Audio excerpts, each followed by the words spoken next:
A big change parents have been dealing with across the state, homeschooling. Many are wondering, what does the future hold for our students?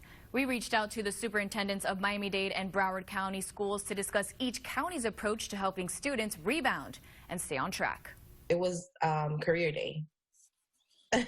And like the next day everything was going great. And then, the superintendent himself went on and he said that we had to just quickly, like on Monday, we just had to start. So it was pretty hard at first. South Florida school districts closed their doors March 16th in response to the growing coronavirus outbreak, forcing students to learn online. To have their focus, especially in 4th grade, and having so much to do, you're home at the end of the day. They're home and they have access to be playing video games, to be doing TikToks while they're, and I've seen it, it's not something that we don't see either. But what can we do if we're just behind a screen? Jenny Viel Chavez is a 4th grade teacher at I Matter Elementary School in Hialeah. She says her students have been struggling to pay attention during Zoom classes. What you could physically do in an hour and 45, you can't do in an hour. So let's say, I'm going to put it as an example.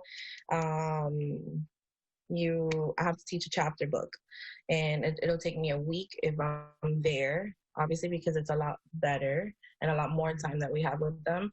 We're kind of taking 2 weeks to do now. There are several factors to consider before students can head back to the classroom full-time in August or September. A big concern, the academic slide some students may have experienced during distance learning, summer virtual classes, an early start to the new school year, and adding 1 additional hour of instruction where it's needed are what Carvalho says will help students get back on track. In addition to that, we're going to assign to all of these students a virtual mentor and tutor.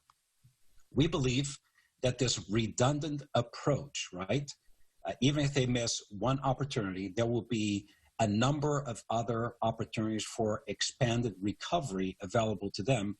Our goal through this series of expanded opportunities is to reach academic stabilization for students who historically have lagged behind their peers in the middle of this crisis. Recently, the Broward County School District announced more than 65,000 people took part in a survey to share their experiences with the transition to online learning amid the coronavirus pandemic. Superintendent Robert Runcie says the pandemic has been hard on parents and guardians, but notes at least 98% of students have been engaging in distance learning on a regular basis. We're going to move into our summer school programs, and we're going to try to use that to continue learning opportunities for our students.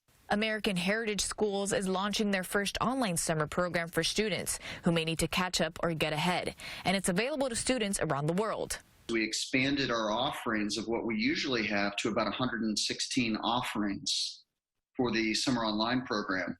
So we offer courses pre-kindergarten all the way through 12th, grade level courses, honors courses, pre-AP courses. Carvalho says students and parents are going to have to adjust to the new normal. Social distancing will be mandatory, where class sizes will be smaller, where access to the gym and the cafeteria will be restricted, where meals will be taken to the classroom, where you'll have mandatory washing cycles, temperature measuring up front.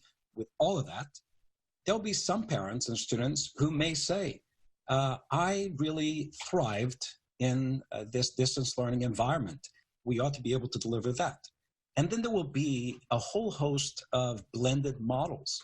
For example, an A-B model where in a classroom of 25 students, one day 12 of them will be physically present in the classroom, 13 will be on Zoom on the board. And then the following day, they flip. So we are preparing for as many options, choices for parents as we can possibly legitimately conceive, as we examine all of the possible scenarios that may unfold between now and August. So far, school officials in Broward County have not announced what the new school year will look like, but it could consist of a combination of e-learning and classroom instruction with separate schedules for students.